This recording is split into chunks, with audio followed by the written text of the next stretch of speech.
one is from Daphne. It's a little bit long, so please bear with me. I'm struggling with many of my friends turning to become Trump supporters because they are afraid that China will take over the world. My friends are Taiwanese and others from Hong Kong. I can understand their concerns, but I don't believe Trump to be their answer, as much as Trump appears to be against China. My question is, how far will China take over as world power? Will China ruthlessly swallow Taiwan as it did Hong Kong and treat the Taiwanese like Uyghurs? Excuse my pronunciation. Will the new changes in the US government, Biden and the Democrats, if they win, help China become more powerful? And finally, what is the psychology of Trump supporters? I don't understand them. I'm finding it hard to accept and remain friends with some of the people around me. Oh, common theme, right? Interesting. Okay, so, all right, so we want to start with, if you will listen to one of the other questions, because I know these are done in segments, it's not one continuous video. We answered this part of this question previously, so you may need to listen to some of that for some insight as well. But we'll continue to connect with this question and answer some of this as well. So here's the thing. Mr. Trump inspires fear. This is where he comes from. This is his MO. This is what he knows how to do. This is his sales technique. And above everything else, he is a salesman and a con man. Okay, those are just facts. This is not a judgment. We do not judge from the records. This is just a common label that you as humans can resonate with. Okay, but he does inspire fear, and he does it quite frequently. This is his technique. So he has no particular allegiance or buy-in to any world power taking over another world power, except maybe to see himself as being able to do that or hoping to do that. Okay. He resonates with other dictators. They are very like-minded. And so he comes from that perspective. So the people that think that way, again, we invite you to pull back from those people. Not to sever your relationship with the people who are Taiwanese and who are fearful of China taking over the world. We're going to come back to that. But simply pulling back from that kind of conversation, it probably doesn't serve you if you are getting into heated language with them or trying to convince them that this isn't so. We understand where they come from. We do. There is fear for them about losing their freedoms.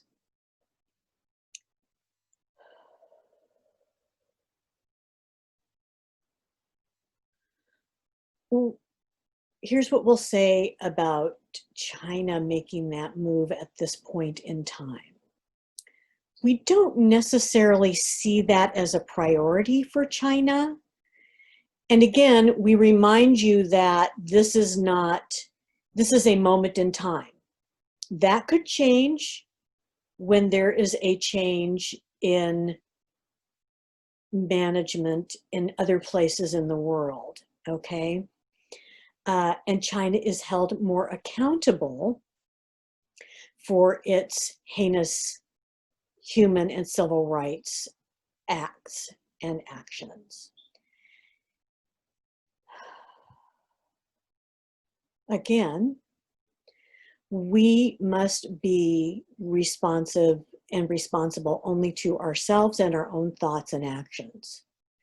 And to come from a place of love to negate the fear. That is the best remedy. So when you have conversations with your Taiwanese friends, we would invite you to invite them into your love bubble, okay, into your healing place of love. And when they talk about their fears about being taken over, which, you know, we understand humans resist that. They don't want to be controlled. We encourage you to validate their feelings of fear and at the same time help them to focus on a higher place of love, because we get what we focus on. We create what we focus on. That becomes a reality. And whether it's individual realities or a large segment of the population that focuses on something, it can be created. So we really want to encourage them to focus on something that feels good instead of something that feels bad. Okay, this is kind of human nature to go to the place that is worrisome, and in order to counter that, we need to empower ourselves. Okay, we need to do that through love. We need to do that through conveying our own personal empowerment and evolving our own personal empowerment, whatever that is for each person. Okay.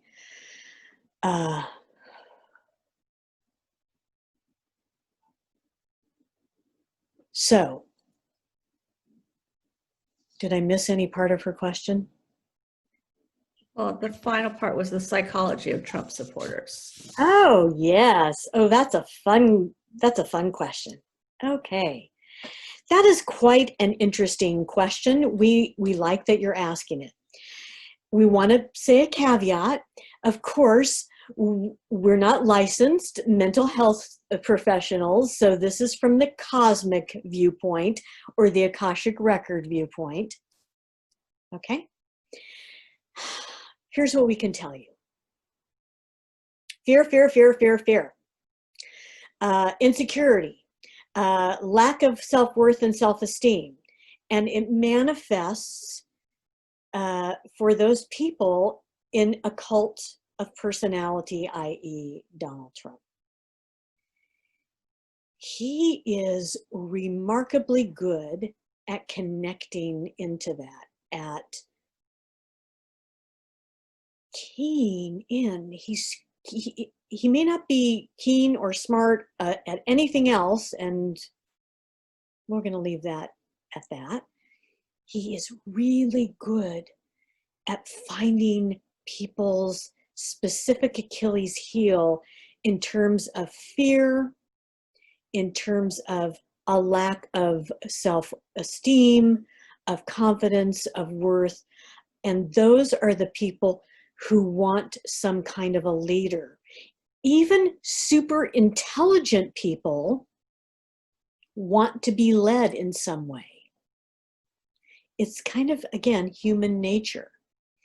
And so they see him as an option that maybe wasn't fulfilled for them in some other way personally.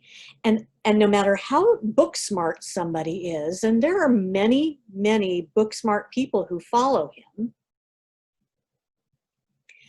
they somewhere inside still connect in with his ability to latch into that little part of them that is lacking, is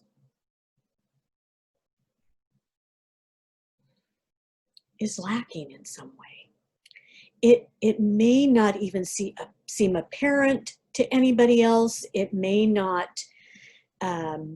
be I'm going to use this word because they're giving it to me. It may not be diagnosable. It may not be apparent. It is in there. So Mr. Trump's followers have a variety of characteristics, okay? And whatever they are reflected in him and reflected back to them from him. It's called projection. That's my understanding, and so I'm going to leave the rest of the mental diagnoses out of there. And but they project it back and forth. They bounce it off. They mirror it to each other because it validates them. It validates their feelings of feeling less than, and how somebody has taken that away, whatever that is, whatever they felt entitled to, whatever they think should be different, okay? Different for different people. So people who don't feel that way, don't have that sense of lack or that piece of them that feels less than, they don't resonate with that. It's just a different vibration. They do not resonate with that. And their moral compass will kick in a different way. Now, that's not to say his followers don't have a moral compass. Their moral compass is different. They justify it. They rationalize it in a much different way. So go with that one, if you will. Okay, it's an interesting group of humanity. Humanity's interesting. So we don't want to spend a whole lot of time on that. We hope that that gave you some insight into who they are. And then finally, we'll just say, again, you vibrate at a certain level. Everybody vibrates at differing levels. Every thought, every piece of information is a vibration. And there are those of us who want to live in a place of higher vibration because it feels better. And there are those of us who feel that the only way they can feel better is to be validated in a lower vibrational way. And he is that source for that. Oh, that was good. All right.